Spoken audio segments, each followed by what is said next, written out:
Socios en Salud presenta Tuberculosis, detección de casos. A continuación te explicaremos cómo se descarta la tuberculosis en pacientes de alto riesgo. Roberto es seronegativo al VIH, tiene 45 años y es un paciente que recibe diálisis por problemas nefrológicos congénitos y además está preparándose para un trasplante de riñón. Por ser un paciente de riesgo, se ha decidido descartar tuberculosis activa. Se debe realizar el tamizaje para la tuberculosis de los adultos y adolescentes con infección por VIH según un algoritmo clínico. Roberto no tiene ningún síntoma como tos, fiebre, pérdida de peso o sudoración nocturna, así que es poco probable que tenga tuberculosis activa, pero igual se le debe dar tratamiento preventivo, independientemente de su situación con respecto al tratamiento antirretroviral. En el caso de Roberto, él se encuentra recibiendo tratamiento con retrovirales, por lo tanto, también fue necesaria una radiografía de tórax, la cual arrojó resultados normales. A pesar de ello, de todas formas fue administrado el tratamiento preventivo para la tuberculosis. Roberto tiene una esposa y 2 menores hijos, los 3 seronegativos al VIH. Una niña de 3 años y otro bebé de 10 meses que es lactante. La esposa de Roberto fue una paciente con tuberculosis, por eso los niños deben ser examinados. Repasemos cómo procedemos con los contactos del hogar. Primero debemos saber si tienen síntomas. Si no los tienen, se le brinda el tratamiento preventivo. Si se vuelve sintomático, se hacen las evaluaciones para determinar la presencia de tuberculosis. Si tienen síntomas, se hacen las evaluaciones de frente para determinar la presencia de la enfermedad. La tuberculosis puede sospecharse por el cuadro clínico, pero solo puede ser comprobada por la microbiología. Además, existen 3 elementos más de orientación diagnóstica y estos son la radiología, el examen histopatológico y la prueba cutánea de tuberculina, PPD. En el caso de los hijos de Roberto, no tenían tuberculosis activa, pero se les dio tratamiento preventivo debido a sus factores de riesgo. Sin embargo, hay algunas cosas que debemos saber sobre el diagnóstico de TB en niños. Aunque se desconoce su magnitud, la Organización Mundial de la Salud, OMS, calcula que la tuberculosis infantil representa aproximadamente un 6% de todos los casos nuevos de tuberculosis y se concentra en su mayoría en países con alta carga de morbilidad. Se recomienda en caso de sospecha de TB en niños realizar lo siguiente. La mayoría de los niños con tuberculosis tienen tuberculosis pulmonar. Sin embargo, se debe hacer todo lo posible para confirmar el diagnóstico de TB en un niño. Las muestras clínicas apropiadas, incluyendo esputo, expectorado o inducido, aspirados gástricos y otras muestras.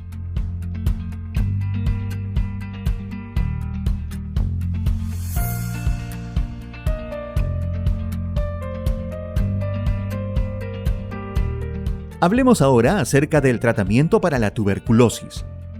El tratamiento de la tuberculosis es importante tanto para preservar la salud de la persona afectada como para prevenir la propagación de la enfermedad entre la población. Para ilustrar el tema te presentamos a Jimena. Ella ha sido diagnosticada con tuberculosis. Su tratamiento consiste en tomar varios medicamentos o agentes orales de primera línea por un periodo aproximado de 6 a 9 meses. Jimena tiene una tuberculosis pulmonar, por lo cual el tratamiento es de 2 meses de tratamiento diario con HREZ y 4 meses de tratamiento con HR, 3 veces por semana. Este tratamiento está indicado en personas afectadas con tuberculosis, con TB pulmonar y extrapulmonar. La confirmación de la resistencia a los medicamentos depende de un diagnóstico de laboratorio.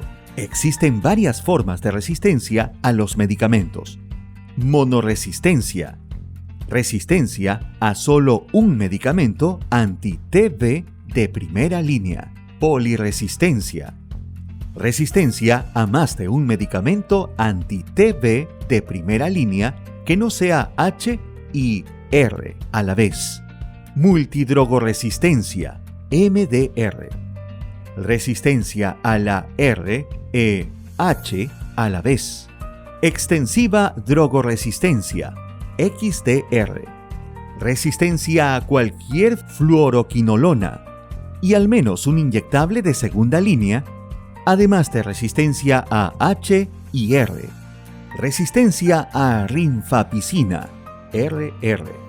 Resistencia a la R detectada mediante prueba de sensibilidad, con o sin resistencia a otros medicamentos anti-TB, en forma de monoresistencia, polirresistencia, MDR o XDR.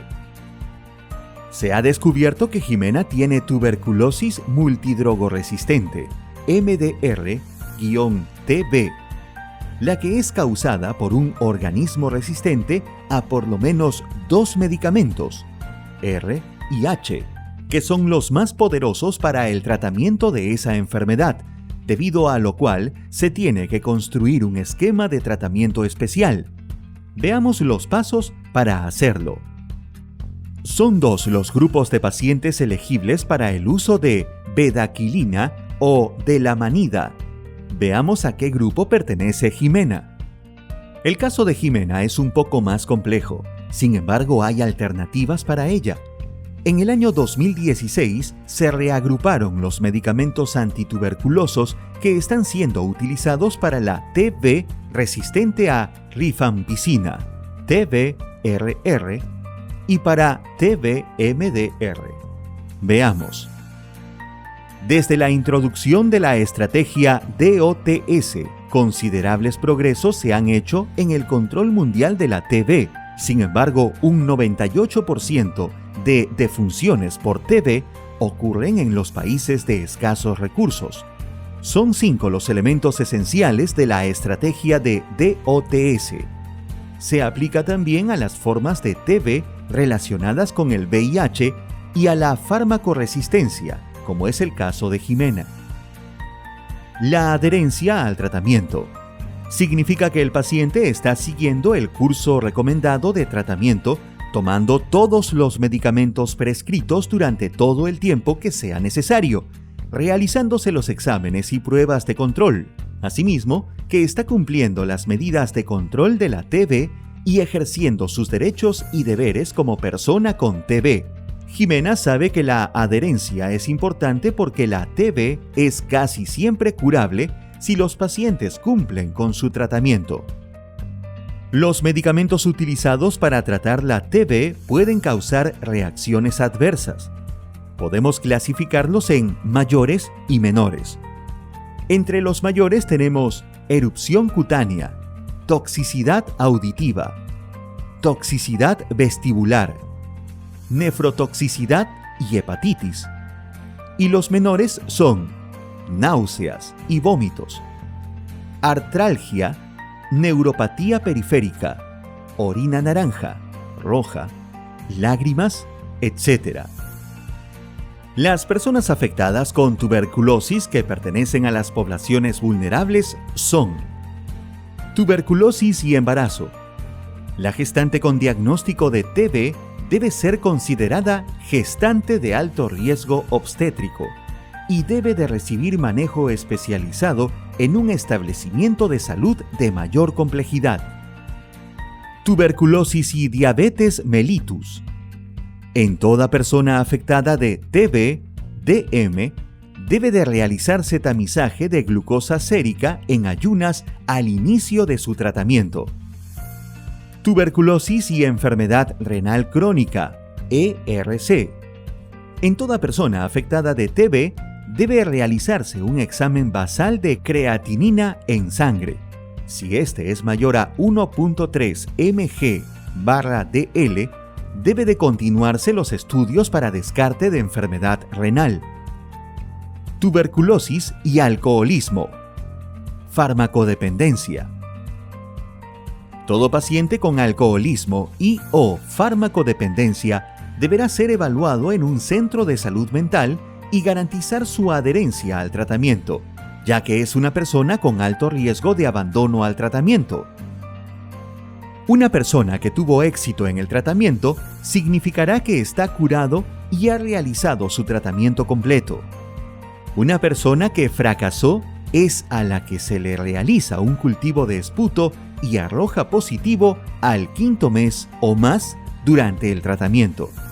Finalmente, en el caso de una recaída, el paciente previamente tratado por TB fue declarado curado o completó el tratamiento y ahora se le diagnostica un episodio recurrente de TB.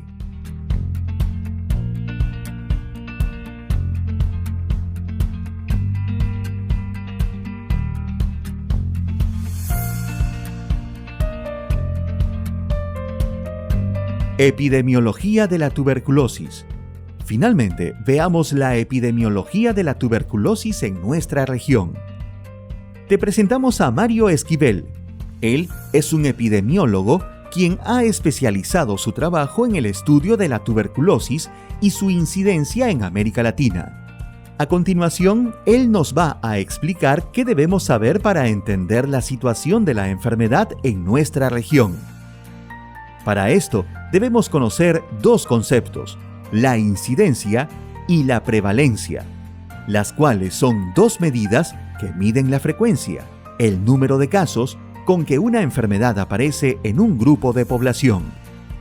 Para entender mejor debemos definir prevalencia, proporción de individuos de una población que padece una enfermedad en un momento o periodo de tiempo determinado. Incidencia, número de casos nuevos de una enfermedad que se desarrolla en una población durante un periodo de tiempo determinado. Tanto la prevalencia como la incidencia son medidas de morbilidad en la población, pero difieren en que la prevalencia mide el número de personas que tiene la enfermedad en un momento dado y la incidencia mide los casos nuevos que se presentan en un periodo determinado de tiempo, tal como se aprecia en la siguiente figura.